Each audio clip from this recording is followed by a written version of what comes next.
Ja, tut mir leid, so, mein Deutsch ist nicht so gut, so wir sprechen heute Englisch. My name is Samir. I'm a senior solution architect, and I've been by Netcentric for 5 years now. And with me today is Rasmus Frick. I'm with Netcentric since 1.5 years. So today we're gonna talk about a little bit about our company, why we introduced Holacracy in 2014, and what was our journey through with Holacracy in these years, and when we are going next. A little bit about us. So we were founded by a group of friends and colleagues who knew good each other in 2012, based in Munich, Zurich, and a new small office in Barcelona, which grew quite rapidly. In 2013, when I joined, we were still less than 100 people, and in 2014 we grew enough that we saw that the current organizational structure doesn't work, doesn't scale up, because before that you know everybody, but after you grew to more than 100, then things get like bottlenecks, so you don't know how to proceed with this. And that's when we decided to introduce Holacracy. Through these years, I think we have ups and downs. So at the beginning, it was introduced kind of a top-down approach, but then we re-evaluated introduction to Holacracy. We are now doing coaching and kind of teaching and enabling everybody to know Holacracy and to do Holacracy, and things are getting much better. In 2015, we have opened new offices in Berlin, Frankfurt, and Dresden. 2016, we are more than 300. We opened an office in Bucharest, which is to date like our second biggest office in terms of headcount. The first one is still Barcelona. Last year, more than 400 people, and new office in Amsterdam. And end of last year, in November, we were acquired by Cognizant. And a little bit about that will Rasmus tell at the end. So how do we function in terms of Holacracy, in being part of the bigger organization? Our locations are all over Europe. We are very focused on Europe. And our clients are quite a lot in Switzerland and Germany, but we are now expanding like to other parts of Europe, UK, Scandinavia, etc. We have a client in Spain and USA, and if you look at the logos, I think you know more of them or even work for some of them. And yeah, basically all enterprise clients. And what we do, what we focus, so we focus in Europe and we focus for Adobe. So we do Adobe Experience Cloud. We want to be #1 experts of Adobe Experience Cloud. I think you all usually relate Adobe with such things in Photoshop. They have also, they're quite big in experience cloud business, so the analytics, CMS, marketing automation, sending emails, etc. They have this vision for their enterprise client, and we support and work together with Adobe and our clients to enable that vision.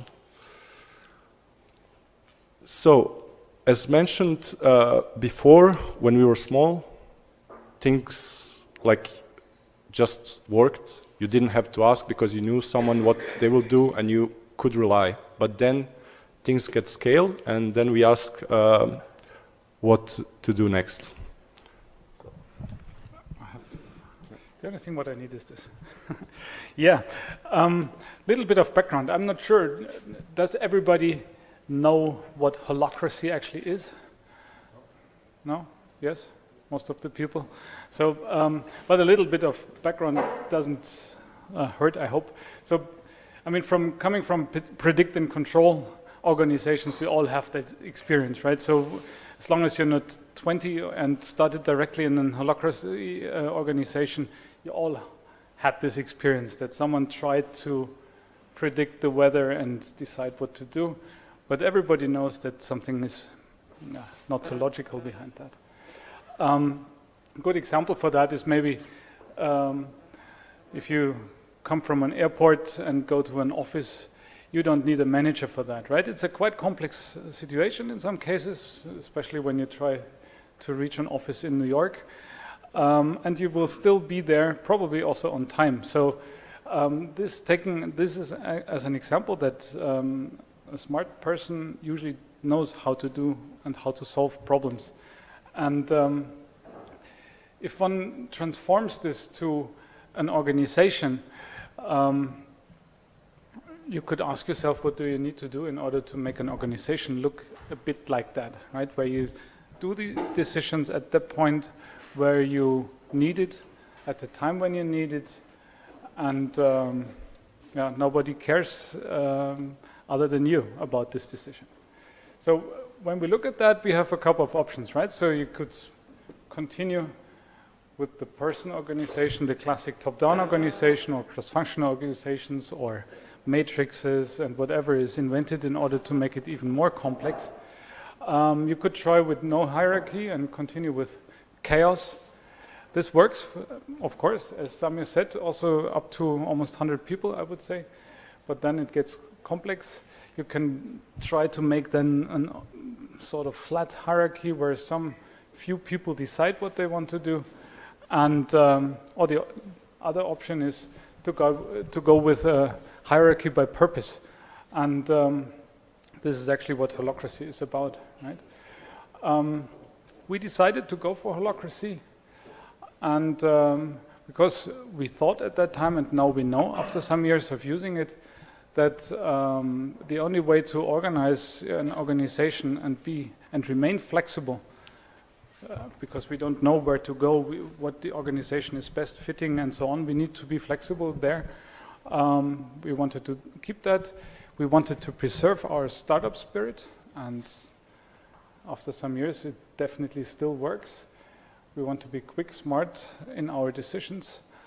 Should be scalable. Of course, we want to grow to more than 1,000 people by the end of second next year. So by 2020, we want to be more than 1,000 people. If we continue that path, our organization needs to be able to catch up with that, and Holacracy does.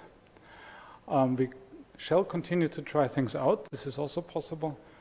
And of course, our culture, which is open door, no secrets, should also work with that. And this is why we chose Holacracy. Yeah, okay. Over to you again. So a little bit about how do we use Holacracy and how Holacracy works. I mean, I know you're coming from different experiences with Holacracy. Some of you been reading about it, some of you been practicing it, etc. We since we do only 20 minutes, we don't have enough time to show you about Holacracy. What we usually at Netcentric we do is first new joiners, we onboard them for 1 hour or more about Holacracy. Then they have introduction. First, after a few months, they have another 4-hour slot to train about Holacracy, and then after that, even more for advanced training. So, but I will try to explain the basic idea and how it works. So it comes from everybody of us. So each of us in Netcentric has some role, purposes, or is Netcentric or employee, and what they usually do at their office, at their daily work, at their project, because they fill multiple things. Not each person is not just filling one role, but there are more roles to fill.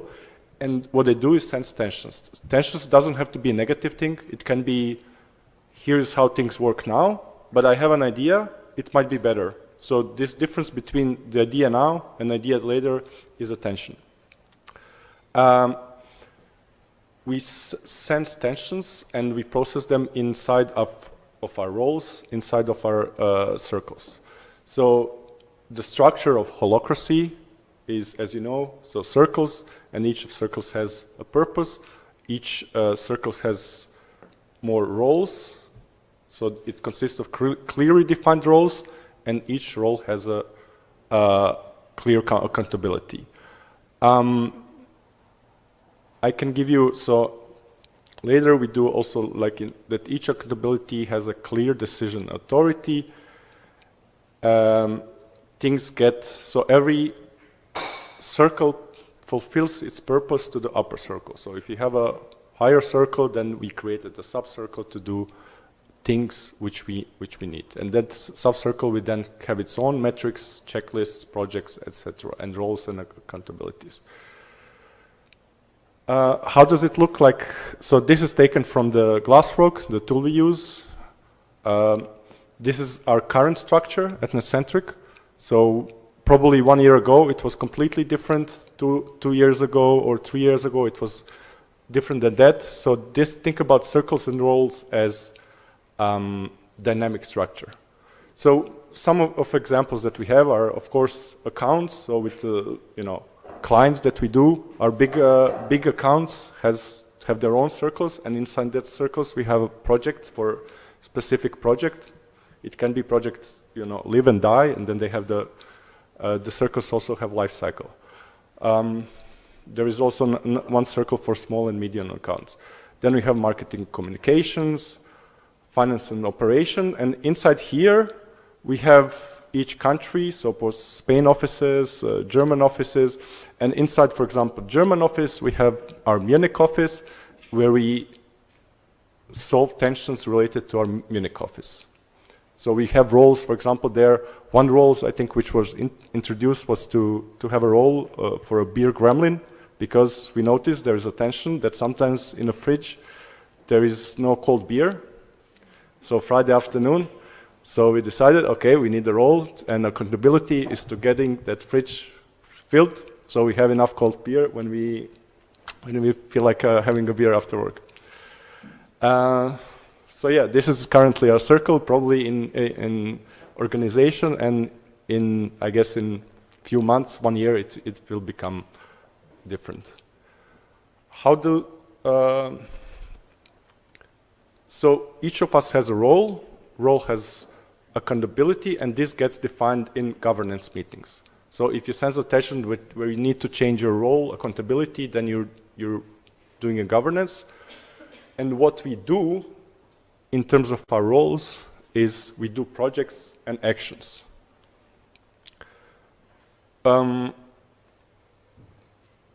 Just a second, I think there was one slide missing, or it's later. No, it's later.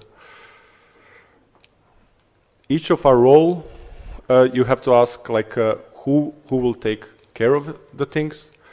So if your role cares, you take care of it.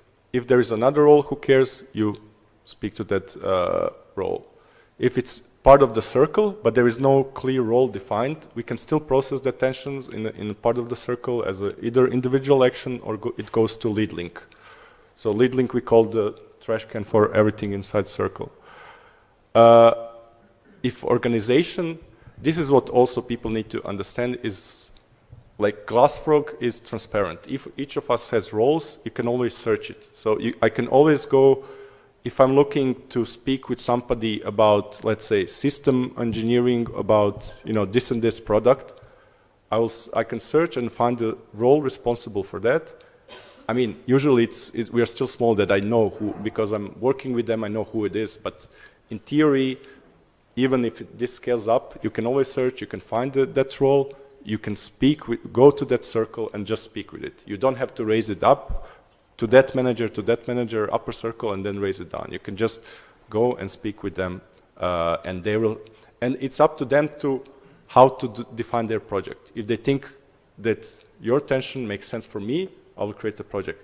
If I heard you, but I will disagree slightly, but I called it a little bit different. It's up to me to define my projects in process. Yeah, these are the roles what we have. For example, from Rasmus and me, I always say that I have too many roles, which is true. I have to also let go of them, let go of some. For example, I'm a newsletter editor for our internal newsletter here. I do knowledge management for marketing automation, for example. I'm a Holacracy coach for Munich office and Holacracy training. I work in marketing technology consulting, and since in October we have our sailing, I'm a chief steward as well, because we are going to Croatia, and yeah, I'm from there, so knowing the language helps to organize everything, call restaurants and pick up supplies. And Rasmus? Yeah, from my side, you can see it's also too many roles. Mostly I'm working in the smallest one, a new business, so I'm responsible for sales in Germany. Since some weeks, by accident, I got this role. And other than that, I'm trying to work in the business consulting circle, defining how we structure our work, how we define it, and also how we manage our people, how we try to train them, find the right things, work as a batch manager. I come back to that later. So lots of things which you already see that it is possible to work in areas which are not related to the stuff we are actually trained for. And that is the beauty about Holacracy. Yeah. Why not? Okay, so I was wondering what's written on your business card? Because if you have so many kind of roles, like how do the clients know who to contact? Yeah. This relates also to questions like what do you put in your CV and stuff like that. Yeah. Yeah. So I'm a director business consulting because this is my pathway. What we have is not the role is not important. It's basically the major part of your work is a pathway, and this is how we train ourselves. I come to that also later. We have batch system to collect the knowledge, and relating to the levels, we have titles, and that is on my business card. And at the end, we use like titles just for like external representation. So when I'm going to the client to have a presentation, I will not talk about chief steward as well or something like that, but I will present as my kind of function, which is mostly what I do. But still, everybody inside our company, even we use Slack. So in our link, when you click on my thing, you will get to hear and see my roles. So it's kind of transparent it's to everybody. But as you mentioned, like these things are for kind of external representation, and of course we still live in a outside world, different world. So there we have some kind of titles, of course, still. But internally we use this. For example, when you ask for budget, you would say, in my role as Holacracy coach, I would like to spend €1,000 for or more, depending on a meetup, and then depending on the structure, I would get the budget for that. But I need to have a role to ask for something, and this is the internal view on it. No. So in summary, what we learned from in these years and continue learning, it's a agile organizational structure. Does it work? Is it easy? Does it work perfectly? Not 100%, but it's always room for improvement. It can always engage more people. There is always problem, and we have to work on that. And we are part of the Holacracy Embassy, so from all kind of offices, and we are working how to bring the Holacracy even better. One thing I didn't show, so in our training, we usually spend at least 1 or 2 hours training facilitators to facilitate. Because as a facilitator is one of the core roles to have is to keep the efficient meetings. So keep the meetings efficient, making sure that if you're a facilitator, you should be able to tell your boss, CEO, or someone like, stop, it's not your turn to speak, it's his tensions or her tensions. If you have something, write it down, etc. So it's important that also our meetings are very, very efficient there. More autonomy to teams and individuals, so you're kind of growing in different areas, because we are not usually doing one thing, and we want our colleagues to not be able to just be satisfied being, I don't know, software developer. We want them to be more, and everybody has something to improve. It's just about engaging them in different areas. And decision-making process, of course, it's quite unique. Yeah, we do a couple of things. I mentioned it already to support Holacracy, because if you run such an organization, it's so unique. You need also to make sure that the rest of the things you do also fits to that organizational structure. And well, after some years, I think we found out that it's absolutely important to have core values. I show them to you. Transparent communication. Sometimes it's a bit too much, but with Slack and Jira, Confluence as internal systems to transport things, everybody is a ticket basically, and everything is a ticket, every topic is a ticket. It's very transparent because we don't have any restrictions to the Jira tickets. So everybody sees everything except the salary. Other than that, everything is open, and that helps us to really walk and grow in this organization. Then we have the pathways. I mentioned that already with the badge system. Then we need that everybody has a role. It's very important that everyone is part of that organization. We had times where maybe only 40% of the people were part of or having a role, and all the others were having nothing. Officially, they were not even able to ask for anything. So this doesn't make sense. So they need to have a role, and we changed that. We do lots and lots of trainings now. It's not only the 4 hours trainings, but also for a bit more advanced, the 2-day training on Holacracy to make everybody aware of what his possibilities are, how to grow and how to use the system well. And the last thing is a bit more fun, because our salary system is fixed, so we have just a fixed salary.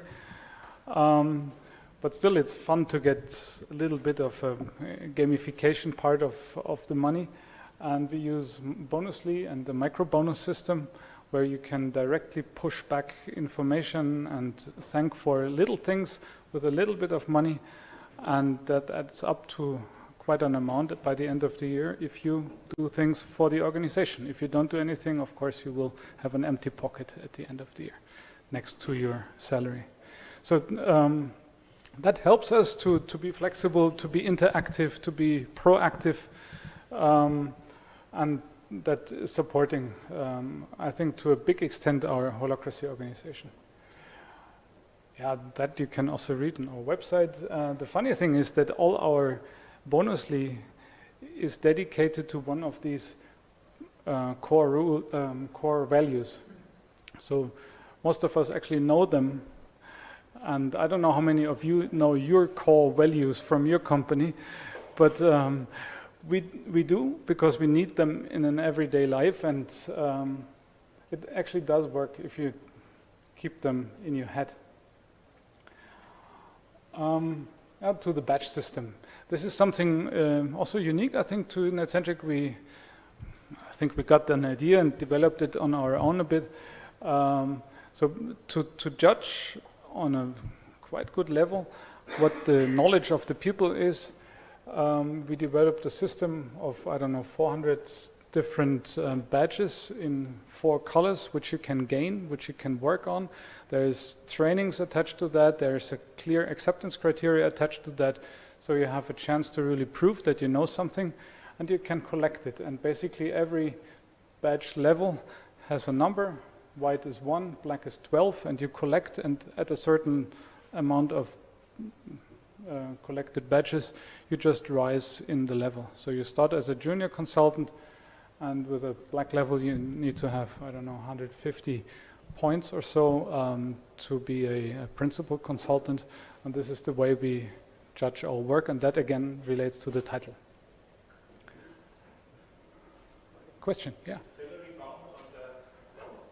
I think in a way, when you rise in levels, then you have a good argumentation in order to talk about it, right? But it's not directly related. Could be an idea, but it's not. So again, with regard to the badges, how does the recruiting process look like? Because I mean, if you're trying to get someone new to your company, so how do you kind of explain them the new roles, and how does it look like? Or else like a totally new company? Yeah, it's not a big problem we find. I think that they like it. Everybody likes it, that they can actually tell you in detail what they know. It's a bit easier than just writing a CV.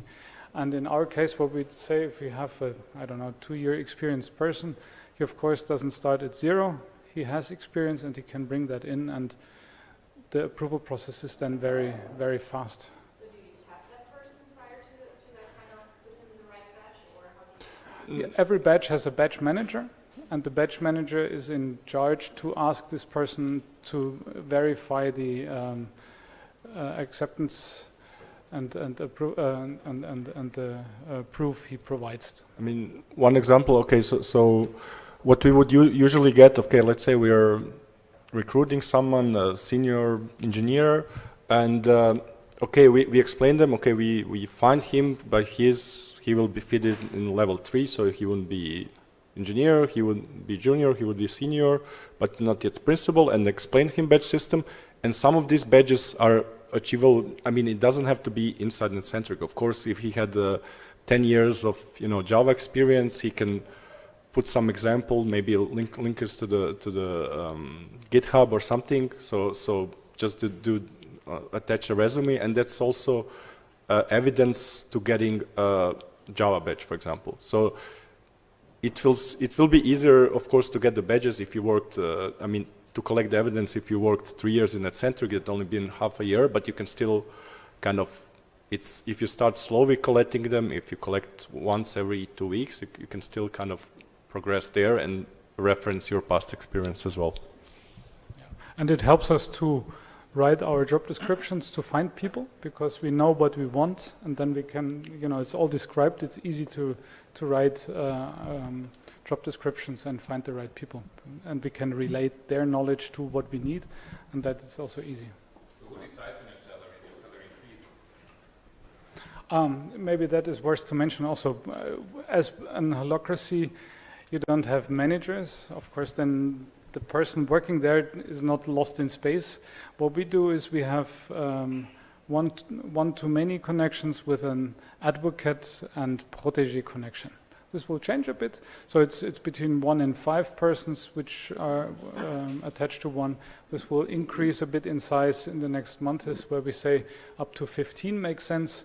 And these persons, together with their organization in that specific role, of course, is able to judge about their salaries. But at the end, I mean, I mentioned that there is a talent manager in Circle, and they have their own defined projects and processes, how to define them. One of our core values is, of course, give and accept feedback. So they gather feedback from people you work with, and then they decide of the salary and increase in terms of course, pathway levels, which are just boundaries, basically. Yeah. So 2 slides on Cognizance very fast. We were bought by an organization. I didn't know about it, even though it has 260,000 people. So it's quite large. It's one of the largest IT organizations worldwide, I think. Super successful. So numbers they're not good in slides, but in some cases it's quite impressive when you start reading it, actually, what they are. And of course they are super, super traditional in their structures, and but nevertheless they are accepting that Netcentric is different, right? And that makes them so special. They want to have our speed, our knowledge, and our way of organization, and accept not only the differences but also learn from them. And what they did is they installed integration managers, so people from their organization in our organization to sit and learn, but also be part of the decision criteria. So this helps us to be part of the big organization and still stay the way we are. And they accept that we are staying like that, at least for some time. At the moment they are still there. I don't know, the organization is still presenting to everybody at Netcentric that they want to keep us like we are. And after half a year now, it seems that they are actually keeping their promises, and we are looking forward for that, because for us, we benefit a lot from them. You saw our customers are quite large organizations, and of course, Cognizant has a lot better connections to these large organizations. So for us, it's easier to integrate into these potential customers than it was before, and they profit from us because we bring in such a big group of people for such a certain and specific knowledge which is needed in their customers as well. So it's a very good symbiosis of working together.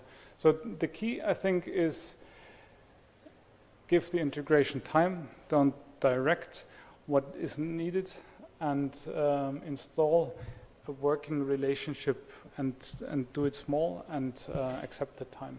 So it works, and I think it's a good way to start for us. Yeah, thanks. And I think we're out of time, so no time for question now, but you can find us here and also our colleagues. It's okay? 2 or 3 questions. Okay, then. So it's pretty exciting to listen to you. Thank you.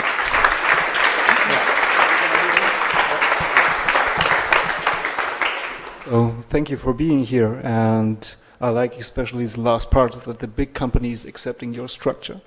And Andrea already told me he wants to apply with your company. And me too, but because of your offices. They are in the. Do you know the offices? You want to talk? No, you visit. So, is it Landshuter Allee? The crossing Landsberger with Straße. Arnoldstraße, there's a big Mercedes logo on the building, the round high tower, and they are in the top 2 floors. Yeah, but not that one on the other side of the bridge. The one which is blue at night. Right? Okay, So sorry. top floor. So it's quite good view. Yeah. Next time we are there, or the second next time I heard. Yeah, perfect. Okay. So questions? Yes. So first, Florian, do you need a micro or do we have a lot? I have a question about your board of directors in your organizational chart. I've seen that there are roles also there. Can you say a few words how what accountabilities they have, maybe also what domains they have, and how that ties into the holacratic organization? Because I found that pretty interesting to see in your org chart that you have the board of directors circle around your general company.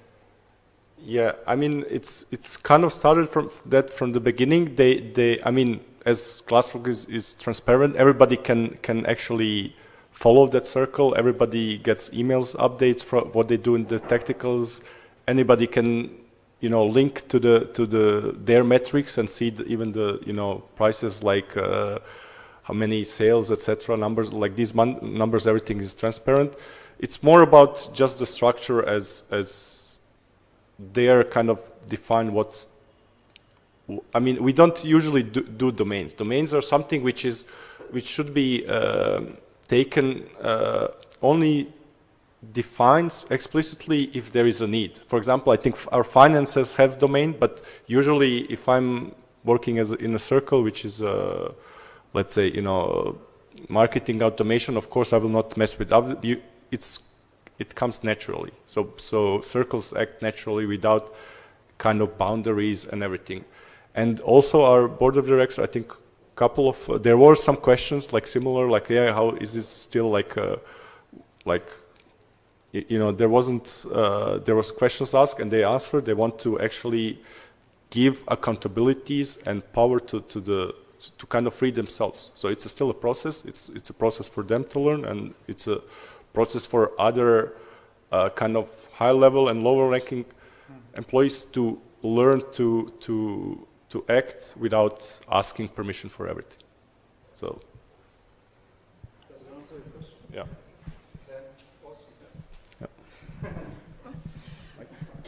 Thank you. That might be easier. Thanks. You both mentioned that you have too many roles, and I believe this has nothing to do with having implemented holacracy. I guess it just makes it transparent.